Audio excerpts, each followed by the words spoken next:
তৃণমূল পরিচালিত মালদা জেলা পরিষদের 2025-26 অর্থবর্ষের বাজেট পাশ হয়ে গেল বুধবার।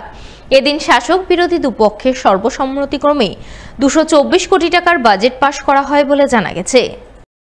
বাজেট পাস মিটিংয়ে হাজির ছিলেন জেলা পরিষদের অতিরিক্ত জেলা শাসক শেখ আনসার আহমেদ, মালদা জেলা পরিষদের সভাধিপতি লিপিকা বর্মন ঘোষ, সহকারী সভাধিপতি রফিকুল হোসেন, জেলা পরিষদের বিরোধী দলনেতা আব্দুল হান্নান সহ আরও অনেকেই। এদিন তাদের সকলের উপস্থিতিতে সর্বসম্মতিক্রমে 2025-26 অর্থবর্ষের বাজেট পাস করা হয়। এই প্রসঙ্গে জেলা পরিষদের সভাধিপতি লিপিকা বর্মন ঘোষ এবং সহকারী সভাধিপতি রফিকুল হোসেন জানান, গত বছর 198 কোটি টাকার বাজেট পাস করা হয়েছিল।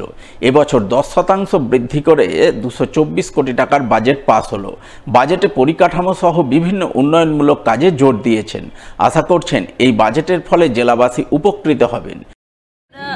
প্রতি বছরের ন্যায় এই বছরও 25-26-এ যে আমরা একটা পরিকল্পনা করি, সেই পরিকল্পনা বিশেষে আমরা আজকে প্রায় 224 কোটি টাকার মতো বাজেটে অর্থ পাশ করা হলো। এবং গত বছর আমরা করেছিলাম 10% বাড়িয়ে, গত বছর ধরা হয়েছিল 191, সেটাকে বাড়িয়ে আমাদের এবছর 224 কোটি টাকার মতো প্রায় ধরা হয়েছে। আমাদের 127 কোটি টাকার মতো ধরা হয়েছে, কৃষিতে 55 কোটি টাকার মতো ধরা হয়েছে। বিভিন্ন ধরনের মানে এইভাবে আমরা 10% বাড়িয়ে আমরা ধরেছি। তো আমরা বিভিন্ন যে উন্নয়নমূলক কাজগুলো রয়েছে, সমাজ কল্যাণমূলক কাজগুলো রয়েছে, সেই পরিপ্রেক্ষিতে আমরা 10% বাড়িয়ে আমরা আজকে বাজেট মিটিংটা।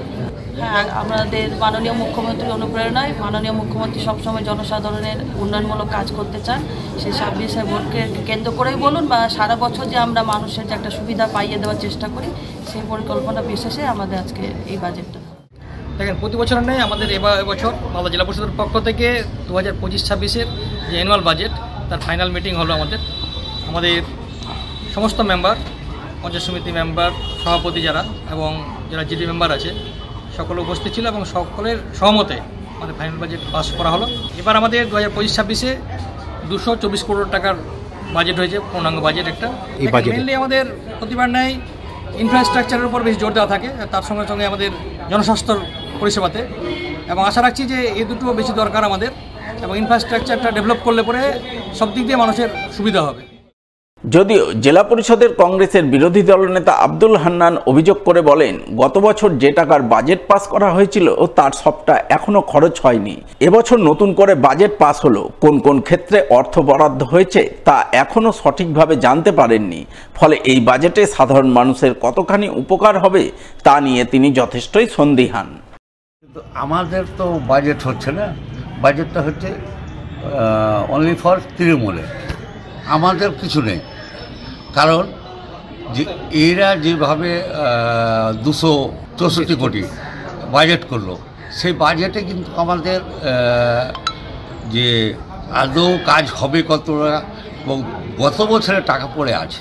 যে বাজেটটা হলো, বাজেটটা হচ্ছে আমাদের ওই জাঁকজমক যেগুলো করে সেটুকুই হয়, কিন্তু আমাদের যে বাজেট হলো সেটা আমরা বুঝতে পারছি না। বাজেট পাস হবেই, যেহেতু ওরা সংখ্যাগরিষ্ঠ।